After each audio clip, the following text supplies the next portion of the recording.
Hi, good afternoon. I hope you have all enjoyed the talk. I'm not sure if anyone is watching, but I have received a couple of questions that I will answer right now. But if you have any others, please do write them on the side.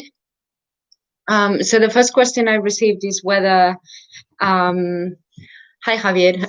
Whether this could have been how do we know if this was one of what was the evidence that Velázquez had a studio, and if there are any testimonials of it. So it was really common for artists at the time to have a studio.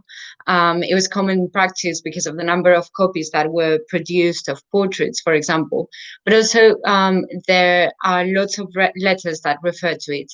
So, for example, there is one from an Italian ambassador in the Spanish court, where he expresses his annoyance at not being able to get a portrait by Velázquez himself, and at how long it took for him to paint his portraits. And so, because of this, he was forced to ask one of his helpers to paint the portrait instead. The next question is, when you say that people come from that a piece comes from his atelier, what does it mean exactly? And if it could be attributed to a specific person.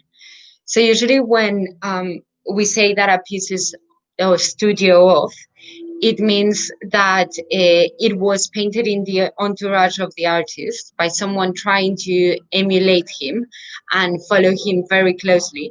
But that when you compare, say, the brushstrokes, how the paint is treated, you can see stylistic differences that just set the hand of the master, in this case Velázquez, from that of his helpers.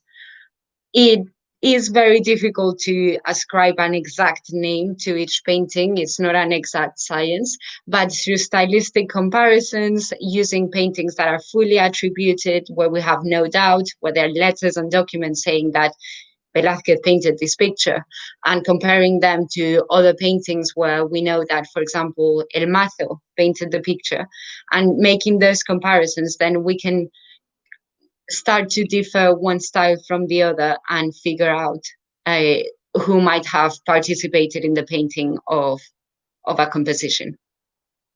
And that can be one person, or it can also be a group enterprise.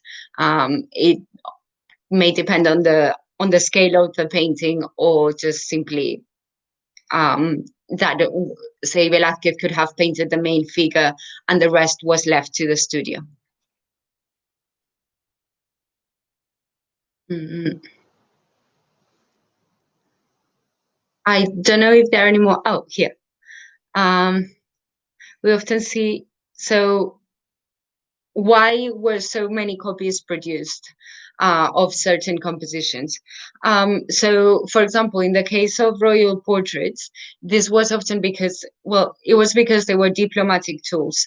They were sent to courts around Europe, to other royal families, and with those portraits, for example, those of the Spanish princesses, they were used for marriages and to establish future alliances between different royal families. And also, aside from finding them in other royal collections, like you often find Velázquez or portraits of Philip IV's family in Vienna, because they were sent to the Austrian Habsburgs, you also find the portraits in the collections of people of the nobility, because having these portraits demonstrated your allegiance to the court and to the monarchs. And in the case of religious compositions and religious subject matters, well, if it was a saint with a popular a large following, or a popular image, say a crucifixion, these were common paintings that people had. But to put it crudely, very often if a painting, a composition seemed to be popular, then they would make several copies of it simply because it was profitable. So Elisa Pulido Rodriguez says that there are some notorious differences between the Wallace-owned painting and the privately owned one. Among them, the difference in color and dramatism of the clouds of the sky.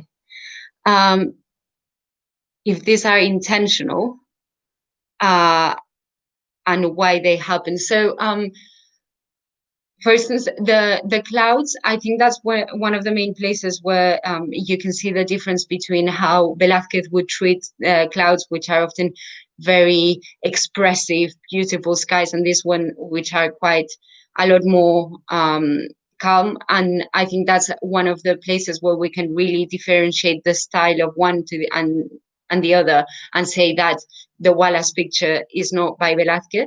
And when it comes to the walls of the Retiro, that is a detail that always startled me, because the Retiro was painted on with a layer of red stucco, and the buildings that are left of it, like the Salón de Reinos, are red. So it was a red building, and the fact that in this painting it is this whitish color was really surprising. So one of the things we did when we took paint samples was to take a sample from the wall to figure out whether they might have used a red lake pigment that could have faded with time. But that wasn't the case. So perhaps they're not intentional. It was just that the painting was left unfinished, and that final layer of red that would have distinguished the red building of the Retiro wasn't added yet. But I don't know if it was done on purpose and it is only an idea.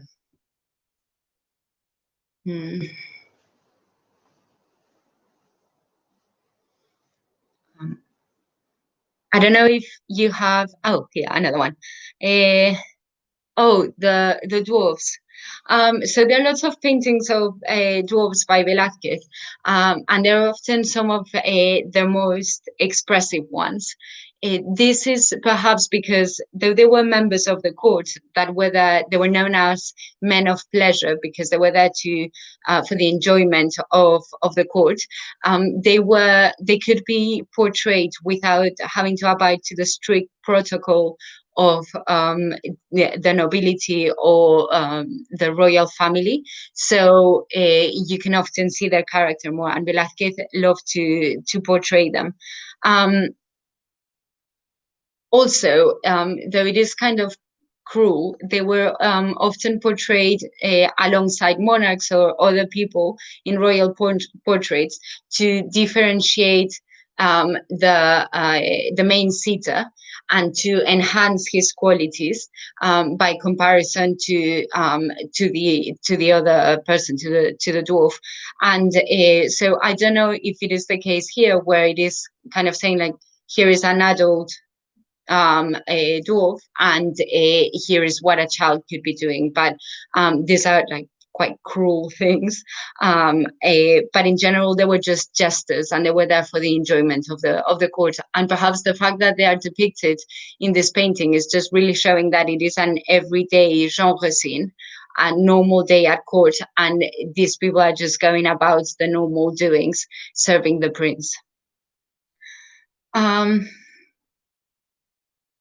So yeah, that's about the dwarfs and why they might be in the painting. Just I'm guessing because when I was an idea, because it is a genre scene and it is just a normal depiction of what would have been happening at court, like we see in the Meninas, the princess surrounded by her entourage together, amongst which are also dwarfs. So this is the same. I think those are all the questions. But thank you very much for watching. I hope you enjoyed it. Oh, I have another one. Is it possible that the painting of the style was a privately owned version? So the Wallace painting could have been a study for the privately owned version. It's an idea that I have considered. it seems like in both paintings, the figure of Baltasar Carlos is equally as resolved. But in one of them, in the Wallace picture, the background was kind of left behind and unfinished. So perhaps they could have been painted at the same time, kind of the stucco with the same material, the priming layer in both of them is the same. Then the prince was painted, and then the background for both was being worked out, and one of the versions was left unfinished, whereas the portrait of Olivares was finished. It's an idea, but it could be an option, but it is unsure. It is definitely, like, it does happen that studies can be done in oil, and there are very few, like, I think it could be a possibility, but again, it's only an idea.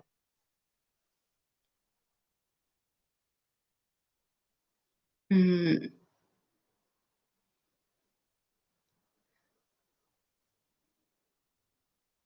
well, if there are no more questions, thank you so much for watching.